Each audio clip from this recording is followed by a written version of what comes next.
Hello everyone, welcome to my channel. আমি আজকে easy একটা থাই স্যুপ রেডি করব, সেটা দেখাবো। আমি এই থাই স্যুপের প্যাকেটটা নিয়ে নিয়েছি, এটা বাংলাদেশ থেকে আমি আনিয়েছি। সো এখানে আমি জাস্ট নর্মাল পানি নিয়ে নিয়েছি 1.5 কাপ, আর এটা আমি জাস্ট নর্মালি এখানে জাস্ট মিক্স করে নিব পানির সাথে। এর জন্য আমি নিয়ে নিয়েছি মাশরুম, আদা, আর হচ্ছে এখানে একটু চিংড়ি মাছ নিয়েছি। এগুলো আমি জাস্ট বাটারের মধ্যে হালকা সতে করে তারপর এই মিক্সারটা দিয়ে আমি থাই স্যুপ রেডি করি। সো বাটার দিয়ে দিয়েছি, এখন আমি হচ্ছে এটাতে মাশরুমগুলো দিয়ে দিব, আদা দিয়ে দিব, আর হচ্ছে অল্প পরিমাণে একটু চিংড়ি মাছ দিয়ে দিব, যেহেতু খুব অল্প স্যুপ।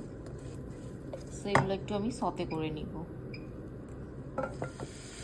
একটু লবণও দিব। এখন হচ্ছে আমি যে এটা গুলে রেখেছিলাম এই মিক্সারটা দিয়ে দিব, আর এটা আমি এখন 10 মিনিট হালকা কুক করে নিব। কুকিং ক্রিমটা হচ্ছে অপশনাল, এটা যদি হাতের কাছে থাকে আমরা ইউজ করতে পারি, আর না হলে আমরা একটু যে কোনো ক্রিম বা বাটারও ইউজ করতে পারি। এটা হচ্ছে একটা fish chips, I mean prawn flavour cracker. এটা আমি একটা ভিয়েতনামিজ শপ থেকে নিয়েছি, এটা আমি ডিপ ফ্রাই করে নিব। তো থাই স্যুপ অলমোস্ট ডান, আমরা জাস্ট একটু চিলি পাউডার দিতে পারি only for the color. So আমি স্যুপগুলো সার্ভ করে দিয়েছি।